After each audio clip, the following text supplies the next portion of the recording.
네, 반갑습니다. 9번입니다. 오늘은 뉴욕 증시 분석드리는 시간을 갖도록 하고요. 영상 시청하시기 앞서서 좋아요, 구독, 댓글은 언제나 큰 도움 되고 있습니다. 현재 레브코비치 지수가 0.6까지 치솟으면서 시장이 정말 극도로 낙관적이라고 보여주고 있어요. 특히 이 구간은 과거에 2021년도 12월, 2001년도 4월 이후로 최고치인데 코로나 팬데믹 시절 버블 그리고 IT 랠리 시절 버블 이 두 구간에 지금 진입하고 있다라고 볼 수 있어요. 그러면은 지금도 정말 과한 상승이 진행되고 있는 시장이다라는 것을 정말 많은 지표들이 지속적으로 경고를 하고 있는 구간이긴 하죠. 그리고 오늘 CPI 발표가 기다리고 출현하는 날이기도 하고요. 지난달 CPI는 이제 소폭 관세 영향이 있었지만 지난달 PPI 이 생산자 물가 지수는 그렇게 관세에 대한 영향이 크지 않았어요.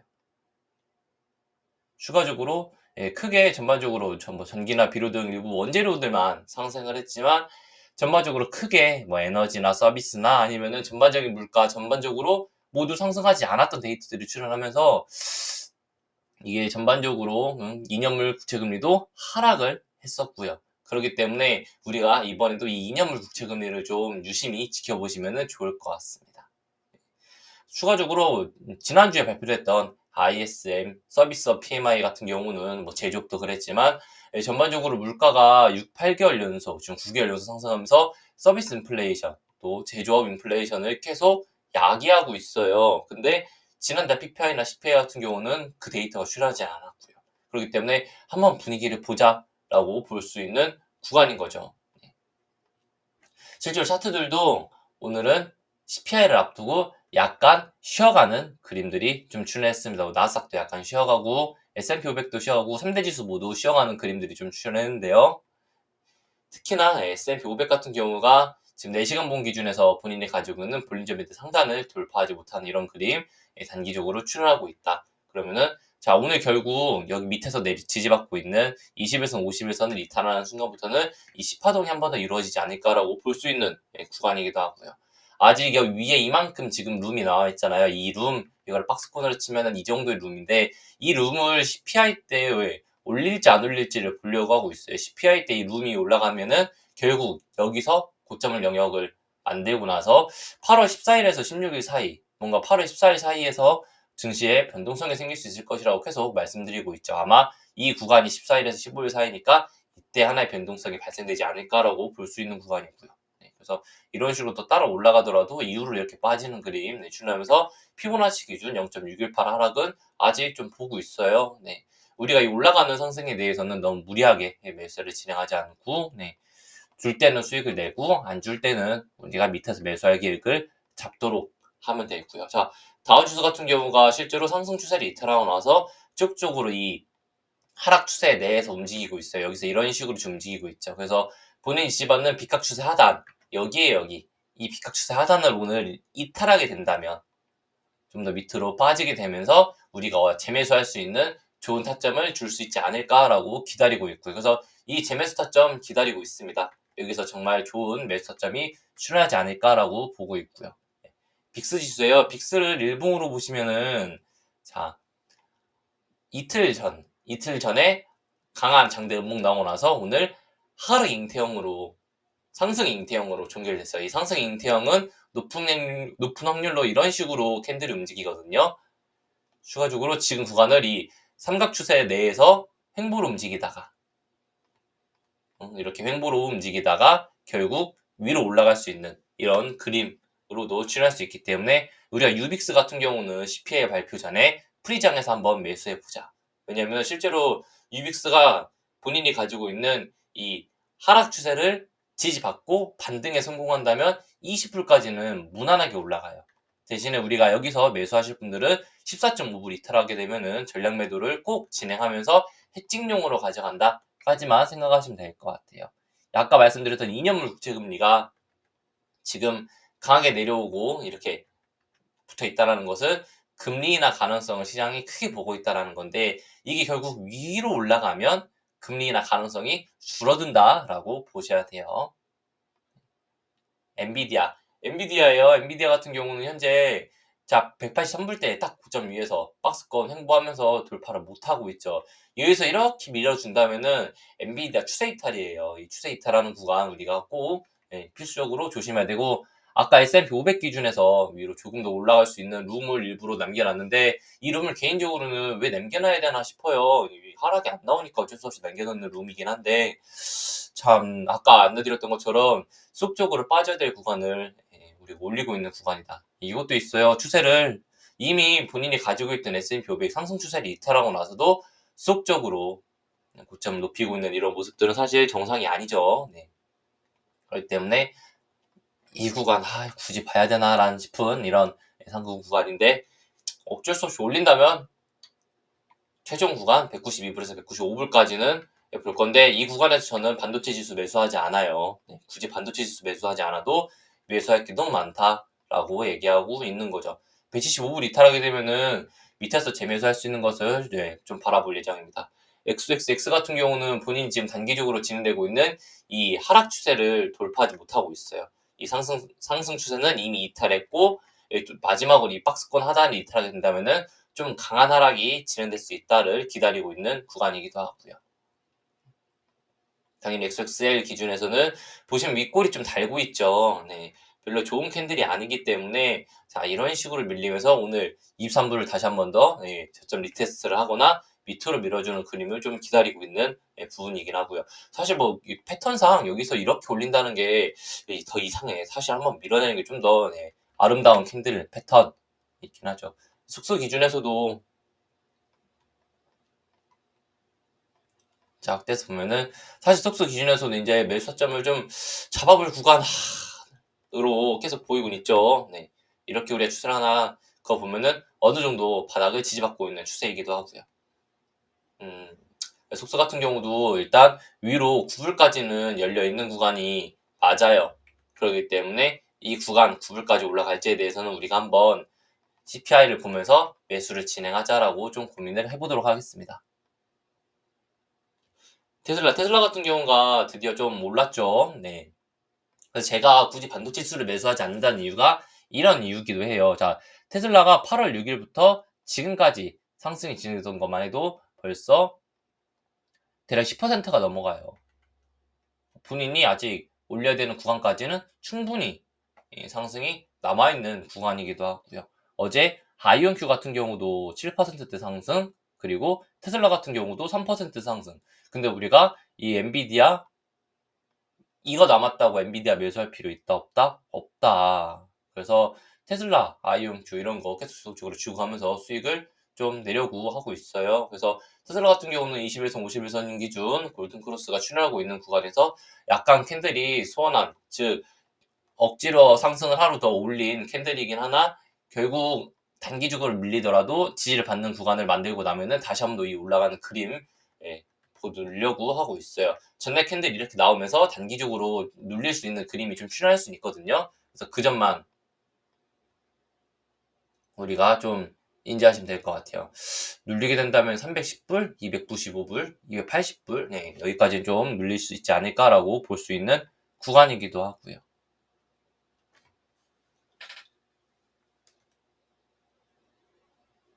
그럼에도 불구하고 눌려도 이렇게 반등이 출현한다면은 결국 이거는 지속적으로 얘기하지만 테슬라 올해 최소 420불 이상은 무조건 올라갈 수 있다. 480불도 얘기하고 있죠. 네. 그렇기 때문에 정말 좋은 구간이에요. 테슬라 잘 모아가고 만들어가고 있으면은 밑에서 잘 잡으면 정말 좋은 수익 낼 수 있는 구간까지만 보시면 될 것 같아요. 코닐 같은 경우도 코인베이스랑 동일하게 윗꼬리를 좀 남기고 있는 구간. 그래서 어제 같은 경우는 약간 상승이 아쉬웠다라고 볼 수 있고, 이 40.5불대를 결국 돌파하지 못하는 이 그림 출현하면서 단기적으로는 다시 한번 이런 식으로 본인이 가지고 있는 전저점 리테스트 하러 갈 가능성이 존재해요. 이러면은 한 30불대까지는 조정이 또 출현할 수 있는 구간이겠죠. 이미 비트코인이 일본 기준에서 되게 좋지 못한 캔들을 만들어내고 있기 때문에 비트코인도 이렇게 밀릴 거예요. 이더리움 같은 경우는 약간 다르죠. 비트코인이 쉬어가더라도 이더리움이 올라갈 수 있는 가능성이 높기 때문에 아직 조금 더 상승을 보고 있지만, 결국 CPI라는 공통적인 악재를 만나면은 이더리움도 밀리게 될 거고, 자, ETHU 목표가 145불까지는 도달했는데 결국 이런 식으로 다시 좀 나오지 않을까. 근데 145불 이탈 전까지는 좀 홀딩하자. 왜냐면은 145불 지지받으면서 계속 올라갈 수 있기 때문에 ETHU 같은 경우는 조금 더 보자라고 말씀드리고 싶고, 자, MSTU 같은 경우도 전날 8.5불 때까지 결국 상승이 진행됐다가 돌파하지 못하는 이런 그림들 좀 출연했죠. 목표가까지는 올라왔어요. 근데 결국 돌파하지 못하면은 밑으로 다시 한번 이렇게 밀리는 그림을 우리가 봐야지. 7.5불, 7.3불 때까지는 하락하는 그림을 좀 볼 수 있을 것 같아요. 아이온큐? 아이온큐도 사실 지금 분위기 좋죠. 본인이 가지고 있는 지금 하락 상승 추세를 지지받고 있는 첫 번째 구간, 두 번째 지금 돌파 못하고 있는 중요한 이 변곡 구간을 돌파를 해줘야, 즉 여기 구간이 몇 불이죠? 46불에 48불. 이 구간 돌파를 해줘야, 여기 주황색으로 쳐드릴게요. 여기를 돌파해야 이제 58불까지 시원하게 올라갈 수 있고, 개인적으로 이 구간 돌파하게 되면은 58불이 문제가 아니라 저는 아이온큐 80불까지 간다고 봐요. 그래서 제일 중요한 구간이다라고 보셔야 돼요. 이 구간이 엄청 중요한 추세들이 모여있는 구간. 그렇기 때문에 아이온큐 같은 경우는 지금 본장에서 43불 때 43.5불 이탈하게 되면은 43.5불 적어드릴게요. 여기를 이탈하게 되면 결국 이런 식으로 다시 한 번 더 리테스트하러 내려와요. 조심하셔야 되는 구간들로 보시면 될 것 같고요. 팔란티어 같은 경우는 전날 음봉이 하나 좀 출현하긴 했어요. 좋은 음봉이기는 한데 아직 뭐 하락을 덮는 정도의 음봉은 아니고, 자, 일단 조금 더 밀어내줘야 되는 숙제들을 가지고 있다라고는 좀 생각하고 있습니다. 179불대를 좀 이탈하게 된다면은 팔란티어 같은 경우는 이후로 169불이나 158불대까지 하락 열려있는 구간으로 좀 대응할 예정입니다. 본인이 가지고 있는 추세 상단을 아직 돌파하지 못하고 있는 구간이기도 하고요. 여기가 대략적으로 190불, 이 190불 돌파해야 최대 200불까지라도 올라가겠죠. 200불은 본인이 가지고 있는 이 파란 추세선, 이 파란 추세선의 가장 최고 상단 부분이기도 하고요. 200불, 200불, 200불, 200불까지도 못 넣을게요. 200불이 딱 맞을 것 같아요. 그리고 디파이. 이 디파이 디벨롭먼트 같은 경우는 전날 상승이 소원하게 이루어졌던 구간. 아무래도 솔라나가 좀 오르지 못하고 있기 때문에 좀 이런 부분이 있는 것 같아요. 근데 솔라나 주말 사이 많이 올랐었는데. 그렇기 때문에, 자, 이 종목도 18불대를 돌파해야지 20불 위로 올라갈 수 있는 구간이기 때문에 지금 이 바닥을 다지는 흐름 자체는 되게 좋아요. 근데 오늘 CPI 전후로 분위기 따라서 12.5불 이탈하면서 밑으로 빠질 수 있거든요. 그렇게 되면 결국 이게 밑으로 좀 강하게 빠져요. 다음 지라인은 대략 7불에서 8불까지도 빠질 수 있기 때문에 이 점 우리가 좀 조심하시면 될 것 같아요. 이거 지금 볼벤이 잘 반등이 나올 때 위로 꺾이지 못하고 이렇게 해서 밑으로 내려가고 있죠. 이 볼린저 밴드 이렇게 밑으로 내려간다는 거는 절대 좋지 못한 그림이다라고 보시면 될 것 같고요. 샤프링크 같은 경우는 지금 구간에서 4시간 본 기준에서는 볼린저 밴드가 매우 축소가 되면서 지금 구간에서 이렇게 확장으로 진행이 됐는데, 문제는 뭐냐면은 전날 상승이 28.5불 돌파하지 못했다. 여기를 돌파를 해주고 뚫어내줘야 이후로 35불, 40불 올라갈 수 있는 구간인데, 자, 오늘 아마 CPI를 앞두고 있어서 좀 관망하는 관망세가 출현하고 있지 않나라고는 좀 생각하고 있고요.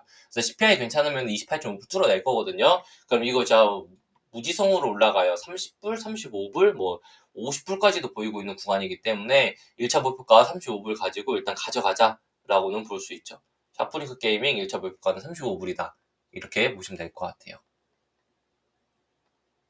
대신에 이 CPI가 괜찮게 나온다라는 가정하에겠죠.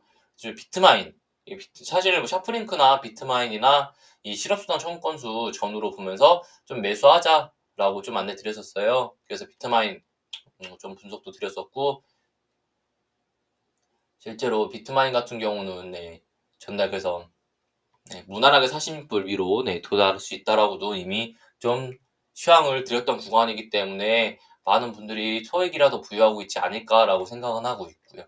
전날 멤버십 통해서는 65불대 이탈하게 되면은 안 하는데 56불? 56불 이탈 전까지는 좀 홀딩하자라고 안내드렸던 구간들이 있기 때문에 아직은 홀딩해도 무방한 구간이다라고는 볼 수 있어요.